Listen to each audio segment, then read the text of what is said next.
So this is Grounded Take 2, actually. I have no idea where I'm headed today, so just bear with me as we get started.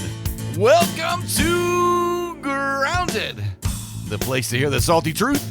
I'm your host, Scott Cates, coming to you live from the Northeast Georgia mountains and the tiny town of Tiger, where today it's hot. It's hot everywhere, I think, right now. It's really warm. I was looking at western central Alabama and the weather over there, and the Weather Channel, which on there was reporting, it's going to be 96, but it feels like 104. Well, it doesn't quite feel like 104 in the Northeast Georgia mountains here, but it's warm. No doubt. The sun's brutal right now. It's good, but it is, if you're a person that likes the warmth and I love it. I love being out there in the warmth. I love sitting in the sun. I love reading a good book. I love all of that. And but it's warm. It's actually warm during the day. Right now it's in kind of the upper 80s here. I saw where it's, feels like 93 or whatever. And then in the evenings, the great part about living in Northeast Georgia is at night, it's really in the 60s. Oftentimes it'll get down to maybe 62, 63 in the evenings in the middle of July. Now, we're not into the days of September yet. I can't remember how many weeks we are, 28 weeks into the year. Something like 20, 21 weeks to Christmas or something. I can't remember exactly what that was, but it's, it's pretty close. And I know that you want to talk about Christmas in July. I don't even know why that's on my mind. I said something about it on Sunday. Just talking to folks. But it just is. I think it's because I'm always fascinated at how fast time actually does fly. I was looking at pictures from a year ago, and I was thinking to myself, oh my gosh, that feels just like, really, literally like yesterday or the day before. And that's how fast time seems to be going at this point. Yeah, this is take 2 on Grounded, by the way. I just got done laying out an hour-long podcast in which I was talking about Topical Tuesday. We're going to call it Topical Tuesday because I really didn't want to talk about anything going on in the media. And I started the last podcast in the beginning of that, mentioning some things, and I felt like, man, I just need to go wipe that off. I don't even want to talk about that. And then I got into a kind of a dissertation on the companions of the heart, and is what I called it. And it was, love and loss, and covering that the human heart is, has both love and loss experiences. If you're lucky enough to experience genuine, selfless love, all of this. And I got into all of that and covered loss, but then I realized I'd left out some things when it came to loss that really does affect the human heart. So I'm going to try to put all of that together and pull it off on another Topical Tuesday at some points. But I really didn't want to talk about today. Didn't really want to talk about current events. And I just got, if you're like me, just taking a break from those right in the middle of the summer. Because right now, again, with being mid-year like it is, I'm sure you're experiencing in your life some busy moments. And there's sort of this idea of wanting to take a break. I've noticed that with people. They're getting out and they're traveling, which is great. I've watched in town in the evenings over the last couple of weeks, how packed the restaurants actually are right in the middle of the week at night. Every parking lot filled. Man, you go and you drive by the gym, which is right kind of at the end of the road. You drive by the gym, it's packed. Not a parking space available. So people are getting out a pretty good bit and enjoying that time out. And I hope that you are too. I don't know about you, but summer vacation always, when you're a kid, when I was a kid, summer vacation was it seemed to be so long. When you're a little kid, you're in like 3rd, 4th, and 5th grade, summer seems like it's forever. And then you get older and summer just got shorter. And now summer really seems short, as 3 months that goes by, that's just drop in the hat when it comes down to it. And it seems like the busier that you are in your life, you can't hold back time. It's just going. And the less busy you are, the time seems to move slower. So I don't know. All these topics that I'm talking about today. Summer vacation. A lot. So I did ask. I was talking to some folks this past week, because pretty much lots of people in our area left and went on vacation last week. You probably did too, to go to different places and just to go and experience different places. Some of them went to the beach. Some of them are currently. They were telling me they're going this week to Savannah. More power to you in Savannah, Georgia, this week as you experience the heat and the humidity over there. Some of them have been in Florida. Some folks told me they went to Daytona last week. Good, fantastic for you. Daytona, that's great. I mean, I do like old Florida and the old Florida feel. I grew up there. It's like going home. That old Florida feel is nice. Summer vacation. And I was reading at some point an article that families are actually doing what they call staycation, where they're going to go on vacation, but they're not going to go very far from their homes. They're either going to camp in their local area or they're going to stay around the house and just take a week off and be home for a week. I saw that too, where that's happening in record numbers because people are just not feeling the traveling thing right now. And I think because expenses may be up, I don't know. Whatever the reason is, people are sort of clinging close to home. And that's not a bad thing. It's really good. Watching a rise in church attendance nationwide. Watching a rise in people coming to know Jesus nationwide. I told you we went through Vacation Bible School at church, and it was an amazing time. We saw some young children come to Jesus. I love watching that. I love it when they describe to you, when they actually sit down and tell you the reason why they want Jesus, and they know, and they look up in your face and they say, I need forgiveness of my sins. And then you say, well, what are sins? Man, a boy, he's probably fourth grade, maybe third grade. And as he says to me, they're all the things I ever have done wrong and I would do wrong today, and all the things I'm ever going to do wrong. He'll forgive me of all of this. And I thought, man, what a great answer coming out of small children. What's amazed me about the current times and the answers coming out of the kids' mouths and the mouths of youth is I don't ever talk to adults quite and get these kind of answers, let alone getting these out of small children. It's been amazing to me to see the change that's going on. I did see, also as well that there is just a rise in conservative values at this point too, which is pretty awesome, being mentioned on a lot of scales over the last this last month in the current generation.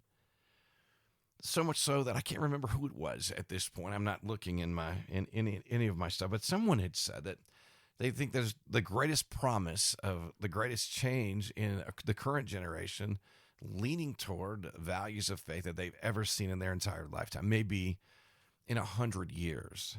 And I really do hope that is the case. Anyway, last week, an interesting week of conversations. We talked about, obviously, everyone talking about vacations.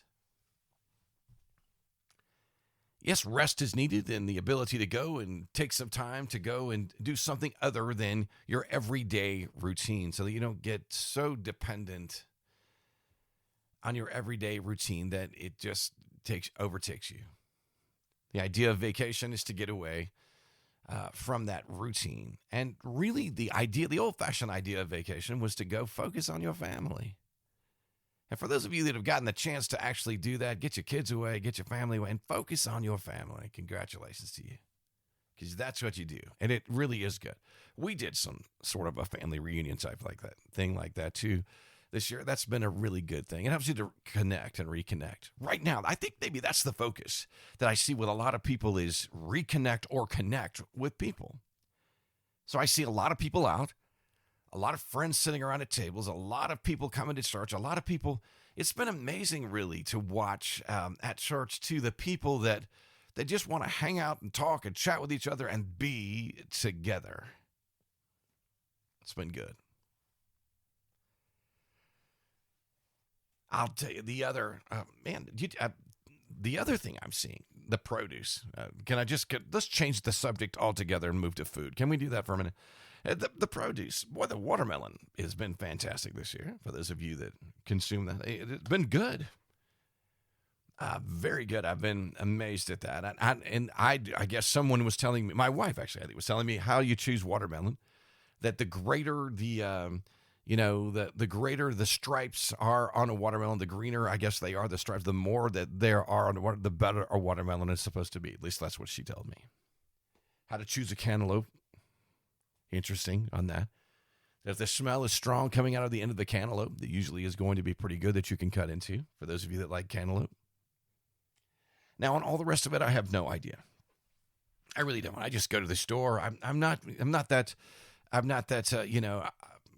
gourmet of a person. Finding tomatoes, I go to the store and I go, what's the cheapest? Tomatoes on a vine. Great, perfect. That's what I get. That's how I kind of work that. I just go and look.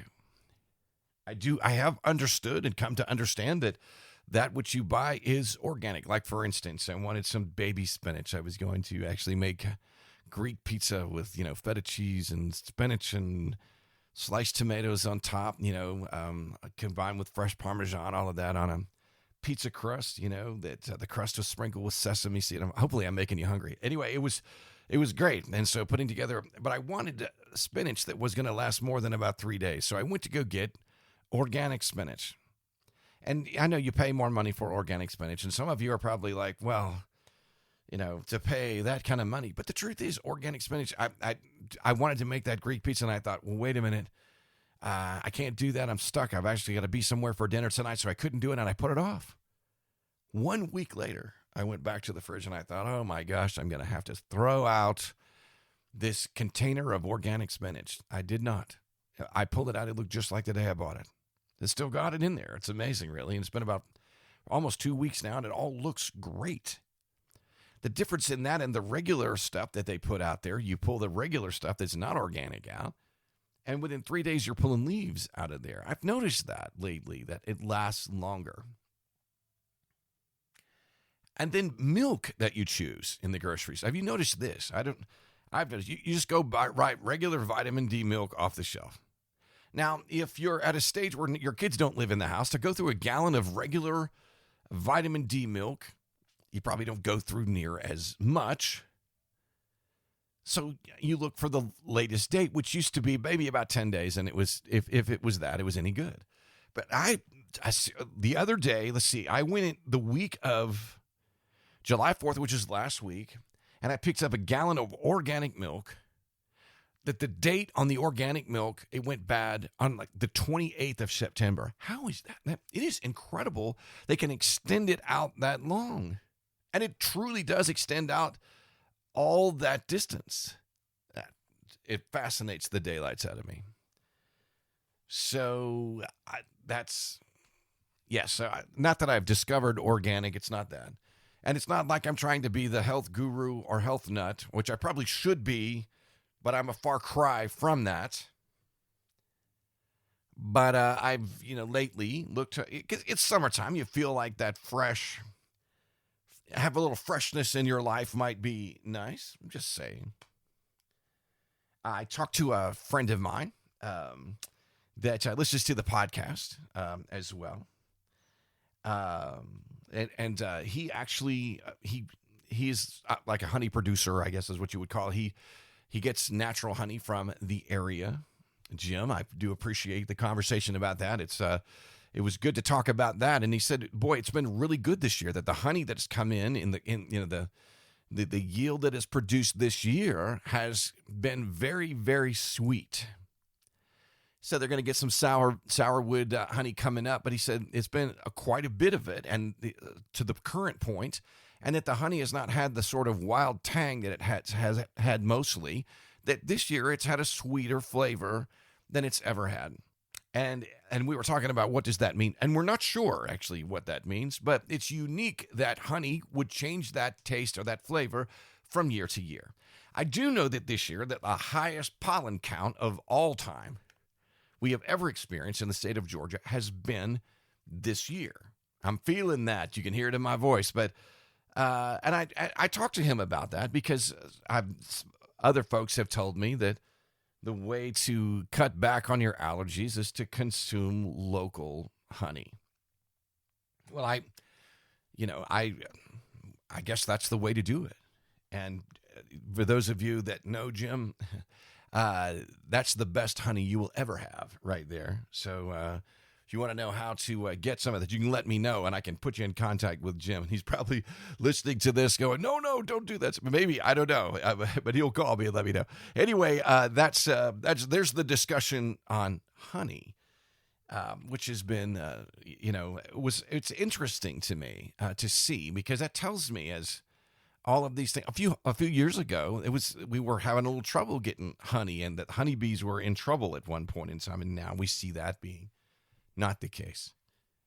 I'm telling you, it's Topical Tuesday. We just talk about whatever we want to. For those of you that last week were in conversation with me over from the podcast last week, some of you have gotten in conversation with me over the last week about what are my top 100 favorite singers of all time, since we talked about the list coming from Rolling Stone magazine last week. And for those of you that got in that conversation with me, including Jim, by the way, yeah, thank you, as what reminded me of that, I appreciate that. I appreciate that conversation. I've been in about 3 or 4 of those as the week progressed, people calling, wanting to know, so who's on your list? And I do have quite a few on my list that I have there I could tell you about today. You have to look at that. There are great rock singers. There are great country singers. There are great gospel singers. And so great singers of all time, great torch singers, I can tell you, great torch singers that are out there who could really sing well in the day. And I've had all of these discussions before on the podcast. For those of you that know me, I've talked through years working in a place where World War I vets would come in and want to talk about who the greatest torch singers of all time were, of which I think we discovered that there were 2 that were just amazing, or really 3 if you want to come down to it, but 2 that were really good, 3 that we loved. Ended up being like Margaret Whiting was one of those, and another one of those was an early Doris Day before all the pop songs. She was an amazing torch singer. And then Julie London, of which I'm currently reading a biography called Go Slow about her life at this point. And the biographies, I'm interested in biographies and documentaries and people in history and, what they went through in their life. And the podcast I was just telling you about, that I deleted in order to re-record this one, was about love and loss, and the fact that that's what changed their lives. Those were the things that actually changed their lives, either for the good or for the bad. And both the love and the loss, both of their lives changed their lives for the good and the bad. It's what I love watching the documentaries, the people that, either great loss came to their life or a great love came to their life, and it changed the trajectory of their life. And it just works that way. We'll get to that another day. So there's your torch singers. Of course, Sam Cooke being one of the greatest soul singers of all time. Otis Redding, I've been listening to. If you're interested in what I'm listening to right now, I've been listening to the Stax Volts, the complete Stax Volts singles that have been released on vinyl over the last year. And so classic artists on that, like Otis Redding and Sam and Dave and a number of people like that are on those albums. They sound better than they ever have. I did a direct comparison. I love doing this, the mix down of the direct comparison, because I have the original Atlantic Rhythm and Blues set from 1947 to 1974, and then the new release of the Stax Volt singles, which are under kind of the same umbrella, from 1959 to 1968. Some of the same songs. I've listened to the comparison of the original release and the current remasters that have come out directly off the magnetic tape straight to vinyl. Fantastic. Absolutely. The most dynamic, the best you have ever heard. So I'm just going to tell you, those are great. They're really, really good. They've painstakingly gone through the process to make those sound fantastic. And those, by the way, those are released limited in number to a limited number of many of the volumes are only like 2,500, and others are less than that, 2,000 copies pressed. So that's interesting. What else have I been listening to? Also, at this point, I did not know. I don't know where I've been. I've never been a Simon and Garfunkel fan. Just never have been through the years. There's a song, Mrs. Robinson. Outside of that, I haven't really listened to much. So I decided to just stop and listen to Simon and Garfunkel. And the whole thing that started all of this really was that top 100 list and Art Garfunkel being number 83 on the greatest singers of all time. So I thought I'd give this a listen just to kind of see why that would be the case. Plus, I watched a documentary on Paul Simon, the music of Paul Simon, and I thought I'll give that a listen. So I started with their first album, which was Wednesday Morning at 3 a.m. is the name of it, and it's all folk, and a lot of it has got faith-based songs in it. Matter of fact, there's a faith-based theme throughout the entire career, and at the same time, the last I recently listened to Paul Simon's last album, which was 7 Psalms, and it has really got a theme of that throughout its entire album. So I listened to Wednesday Morning at 3 a.m. straight folk, which is not my favorite. It just is. Some of you may really like that, but it's not my favorite. And I went through to see the progression of, and I do this. I watch to see people's progression. How do they mature? Which is why I like the documentaries and the biographies. And the difference between Wednesday Morning at 3 a.m. all the way to getting through, Sounds of Silence and, Parsley Sage, all that. And then you go on through Bookends and get all the way to the end, and you get to you get into Bridge Over Troubled Water. And then when I listened to the Bridge Over Troubled Water album, I listened to it on a one-step pressing. And for those of you that, this is probably boring some of you to tears, but it's literally pressed from the tape to vinyl. It's pretty interesting how they do that. But it was just a pure sound. And man, that's the best it is. That's their best from song to song to song. Great album. So there's my critique of Simon and Garfunkel, if you want to know that. But that's what I've been into. And there have been other things on the platter this week. Nat King Cole is always somewhere in the mix, depending on what's going through. Just relaxing. I also went through, to be honest with you, I listened to about 10 different versions of Debussy's Clair de Lune, all different, played by different people. And I did that because I wanted to look at the expression, or really look and see the interpretation of each different piano player who's playing. And you realize that no two people play a classical piece identically the same. And now you'd have to go through probably college. And if you're in college, if you with me went through college for a while for music, anything that's sung or played has to be exactly as the music is written. But on these albums, I listened to the interpretation of these, and as people's personalities came through. And I've realized something, that the touch on that piano and the movement of emotion through those songs is different with every human being. And by the way, they're not going to play that song identically the same each time either, depending on what they're going through for the day. That's the human condition, which is really, lately I've been watching that. And it's affected by love and loss, like I was telling you earlier on the podcast I deleted, but it's affected by love and loss greatly. So anyway, that's what music is all about. The music, the progression of music, how it's affected by emotion, and how both love and loss, it really goes through music. And I listen, like I said, I read biographies, recreational reading. Also reading Roman Candle. It's the biography on the life of Bobby Darin at this point. So there you go. If you wanted to know what I was reading, that's it. And when I've come down to it at the end of all of this, I've really came sort of today, what's this all about? Individuality is important. You were created uniquely. You, obviously. You're no one like you out there. No one like me out there. All of us are different. Did you realize? And basically the bottom line, I guess I could say people are weird, aren't they? People are just weird. And you could say that because everyone is weird, including me. We are. We all have these little idiosyncrasies We've all got these little things about us that make us who we are. Everyone deals with whatever they deal with. Everyone has got some kind of issue in their life that they're dealing with, some kind of hang up, something that's happened to them either in their past, something that's taken place, something that makes you uniquely you. And it's all come. And I've seen people say, I want to get rid of this, that has made me up. So I'm going to go try to get someone to erase this from my life or whatever. So I've come to this point where I'm looking at all of this, I'm doing all of this research, I'm listening to all of these songs, I'm watching these documentaries, looking at these biographies, checking out these lives. And there are two primary things that change these people's lives: love and loss.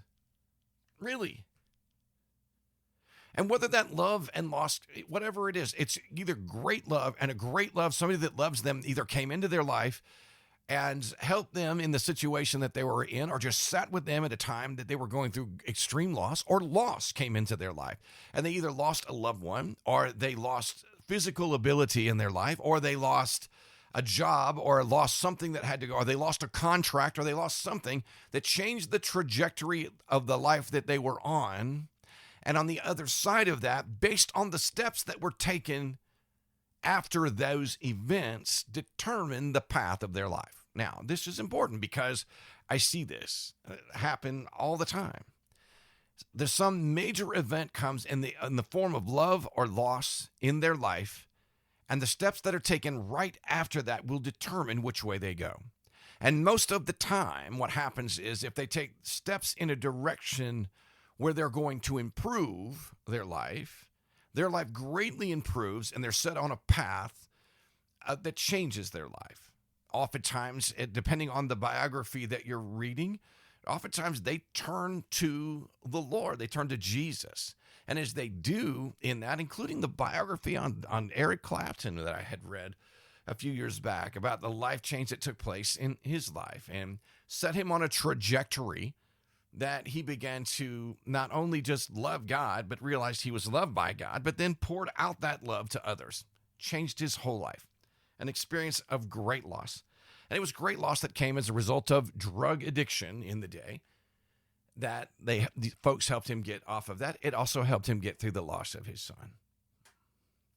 And then there are others in Julie London's book, experiencing divorce and on a level that was just, unprecedented in her life, where you have someone who loves literally unconditionally with a selfless love, that is married to someone that is selfish, that is absorbing all the time, and then getting discarded like an old shoe at the end of it all has an impact.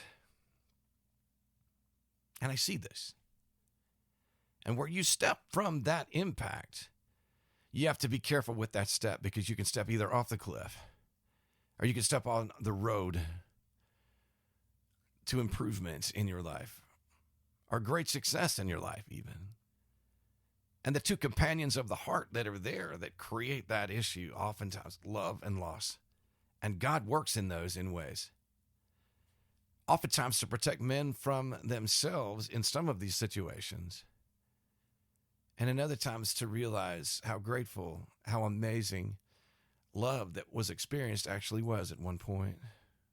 And it's amazing because when you get two people and you put them together and you have a selfless love and two people come together and this one loves and puts the other one above another and this one loves and puts another one above another, above themselves, and they're constantly putting each other above themselves and serving one another, it's a sweet relationship. But hardly ever do you see that. Most of the relationships that you see, it's one who's pouring out and another who is pouring out into something else. A person may be pouring out trying to be successful in their career and successful, on a realm of, they have this love of their career, or they have this love of the money that they're bringing in, or love that far exceeds the love they have for their children or their spouse. And that not always, but oftentimes ends up in a state of ruin. But it leaves literally someone discarded in the process who has experienced great loss. And where do I go now? Because I've been selfless. I had no idea that I was not being loved in the same way. That bottom line, that comes back to that. Either way, doesn't really matter. And then there comes the fact that you could be on the end where you've had the loss of that one who was selfless and loved you over them, and you've lost that in your life. And we see that take place in a lot of these situations too as well. Human heart experiences love and loss. And I guess maybe that's why the greatest commandment is love. First of all, it starts with love. Love the Lord your God with all your heart, soul, mind, and strength. And then love your neighbor as yourself. And it doesn't talk about you, but it talks about the fact that if you love the Lord your God, you'll be given enough. I mean, literally, out of that love poured into your life will be an overflowing love to be able to love your neighbor, which is really awesome. When it comes down to it, if you're a selfless person and you're busy loving somebody who's very selfish, that's very hard. Or if you're a selfless person, you lose the one that you were living for and putting above you. That's very hard too, because what ends up happening is that the human heart, which is like a sponge that is just literally kind of squeezing ever so gently in and out and absorbing the love that's coming in. And literally as you're squeezing out, pouring out the love and it's going out, that's an amazing thing. But if that's taken from you, it could be by someone who's selfish that literally takes that from you, or it could be great loss that's come to your life in some way, in that oftentimes quickly the sponge is literally wrung out until the very last drops come out, whether or not it's the fact that the ability to love them, as far as them being in your presence has been taken from you or whatever, the very last drop that comes out of that sponge, because what floats to the top at the end of all of that is this thing called hope. And the very last drop that comes out of that sponge is that last drop of hope. And that's where the loss hits the greatest. And when love or loss is the companion of the human heart, great changes take place in the lives of those. And when the loss of that great love comes, it is catastrophic oftentimes, and it brings about change once again. Not change you want usually, but change that happens. And the steps that you take after that. When I look at these documentaries and these biographies and biographies on presidents, men like Thomas Jefferson, where great loss brought about a great man who turned that into something that was successful in his life, and he ended up being a great leader, things like that. And there are others. And when that sponge has been squeezed out, called the human heart, has been squeezed out, and that last drop of hope goes, what happens is that when what is squeezing that sponge is opened back up again, what usually is sucked back in is that feeling of loss, which includes grief and mourning and devastation. And what comes out then when you squeeze is some of that grief and that mourning and that devastation. Is very hard.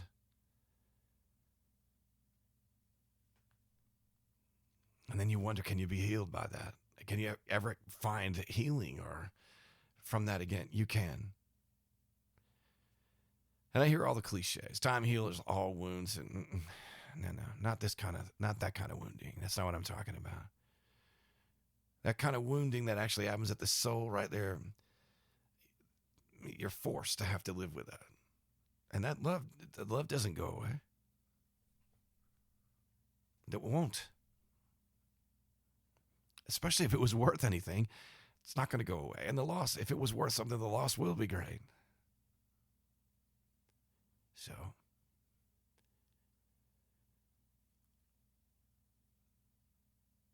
and to be loved by someone who is selfless, it's precious. I was watching a series a couple of years back, called The Punisher. It was interesting, but there was one specifically moment in that television show or whatever that was there that I remember. It was about a man who was dealing with violence in his life, and he had tons of violence in his life, but he lost his wife and kids. And he was sitting there, and he was trying to really just come to terms with it. And someone asked him, said, "Did your wife know you were like this?" And he just paused for a minute and he sat there. And he's all wounded. He's just sitting there, beat up like crazy. And he looks up and he says, just very heartfelt, he said, "Yes. And she loved me through it anyway." Yeah, those are precious. Those are precious people. Love and loss are two things that affect people's lives. They just do. Love and loss bring about the greatest songs. Love and loss bring about the greatest changes in life. I mentioned vacations and talked about that because pouring into your family is crucial. It's not about the places that you're going and what you're going to see. It's about the time that's spent with those who you're with. And being careful at the steps that are taken after loss, I think, is important, whether that loss be physical loss, whether that, as far as, physical health, whether that loss be, being careful about those steps, whether that loss be the person that's the closest to you or the people that you love or a friend that walked away and discarded you like an old shoe, whatever it is. Be careful in the steps that you take next. And I promise you, in whatever the loss is or whatever it is that you're facing that might fit the category I'm telling you about right this second, when it comes down to it, the manual for that human heart, that sponge that's going in and out, and how that thing works properly and how it works the best, the greatest manual for that's found in the scriptures.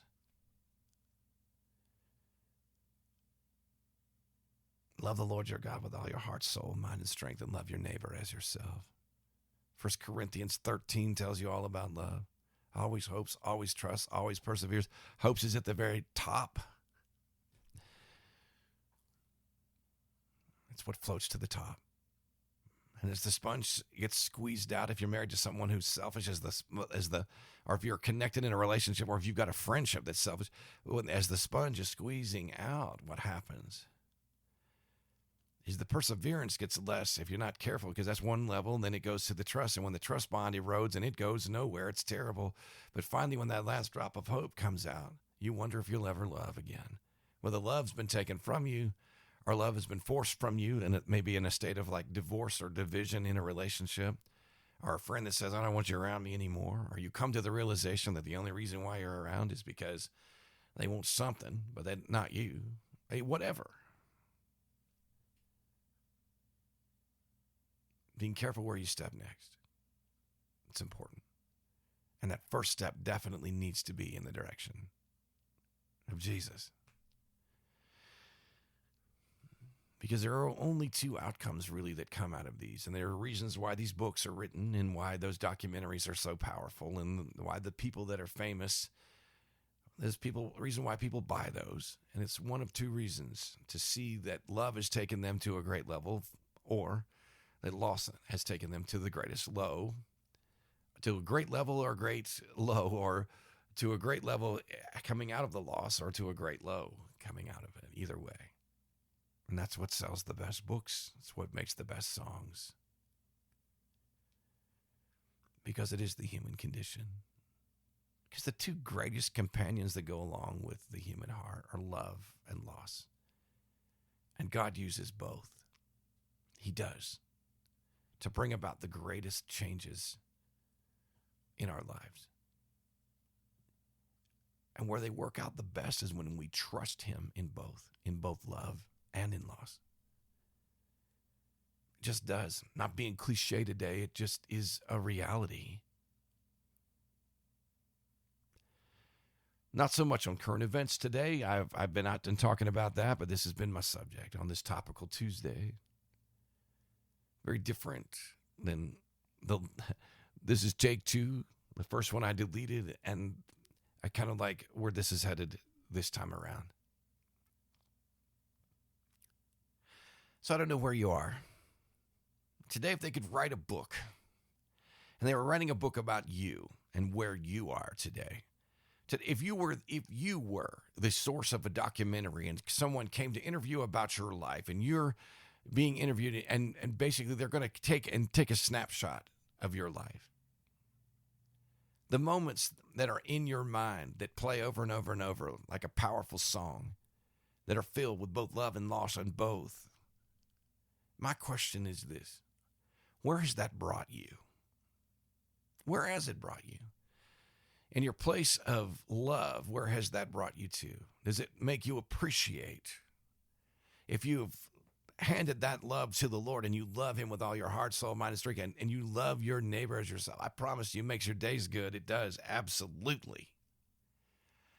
And to be honest with you, if you experience loss and you bring it before your God, and he is that love that is so important in your life, where you think you've squeezed out that last glimmer of hope, he'll pour into that heart once again. And I promise feel it at some point. Loss is tricky sometimes because no two people are the same. No two people grieve the same. No two people mourn the same. And I don't know. I don't have the magic, whatever, the recipe to move through it all. But I know the one who has the key to the human heart that knows.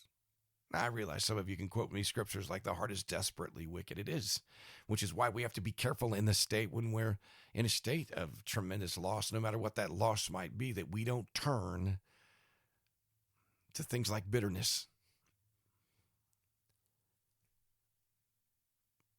to soothe that. That we don't turn to the answers that a world that is out there that says, well, if you'll just numb yourself up or drug yourself up in the process, that'll help. That we stop and we honestly trust the one who wrote the manual on how to live life. And we come before Jesus and we just say, here I am. And sometimes dealing with loss, peeling back every day. It's like peeling an onion and peeling back the layer upon layer each day. And as this layer hits today and you say, God, I got to hand this to you today. Here's what I'm facing today. You may face that today and open up a new layer tomorrow or whatever, or three layers may come back on another day as a wave comes back to you in that. But we continue to hand those to God. And as we do, we get involved with others as well. That's why I'm out there. It's been neat to see people just out and about looking forward to those relationships as they pour into each other as well. Because love God, love your neighbor always works. Well, maybe you're here today. So, well, how do I get to this healing? How do I get over it? I don't have an answer for all of that. I really don't. And I'm not going to sit here and blow all the cliches in your direction. I'm not going to do it. Or catchy little phrases that would go along with that. Because to be honest with you, I just simply don't know from person to person. Yeah, you can go to counseling probably and get 7 steps to do. And you can read books. You can do self-helps, do all of that. You can. But the truth is no two people are the same. They just aren't. And there are principles that will help. But the one who is the same, which is God, knows exactly what you need. So coming to him to hand him those things, and then finding those friends that you need to be with, and finding those people who are around you that truly do love you unconditionally. That works too. As iron sharpens iron, so a man sharpens the countenance of his friend. That's important. So as love and loss create these changes, bring about these changes in our lives, we trust both to God as we love him, and we trust him with both. And that is Topical Tuesday. You've been listening to Grounded, the place to hear the salty truth. What does all that mean? First of all, if you don't know Jesus as Savior and Lord, that begins in that process. If you're going to love your God, to literally surrender and give your life to Jesus and realize that our sins are in the way. I talked about a small boy in Vacation Bible School stopping to say everything I ever did yesterday and anything I ever will do that's been wrong. Those are the things that have offended God, yes. And to come and just say, Lord, I need you. I know you went to the cross, you died, you shed your blood for our sins. I need you to save me from mine. I need you to forgive me of my sins so I can walk with you. And you begin in that love relationship with Jesus Christ that starts right there, who already loves you. And you say, my life is yours. I want to walk with you beginning today. Guide me, Lord. Thank you for saving me. Now, a lot goes with that, but that's the first start of the process. And maybe today you're in a state of great love, which you're experiencing in your life. That you got great friends around you, you got a great marriage relationship, or you got a great relationship that you're in. Be thankful and be grateful. That's great. Hang on to that gratefulness for that. That's good. Or maybe today you're facing loss. Whether that loss was, I don't know, a month ago, or that loss is 5 years ago, or that loss is 30 years ago. Maybe you're still dealing with it. I don't know. But if that's you, I encourage you to be careful in the steps that you take. Hand those things, that wounding at the soul, hand it to God. Lord, here it is. Start in that process and find a good friend or two to put into your life. They will help sharpen the countenance. Help sharpen your countenance as you're sharpening theirs. Some days they'll sharpen yours, and other days you'll sharpen theirs. And that's grounded. And that's Topical Tuesday, take 2. I thank you for listening. Y'all have a great week.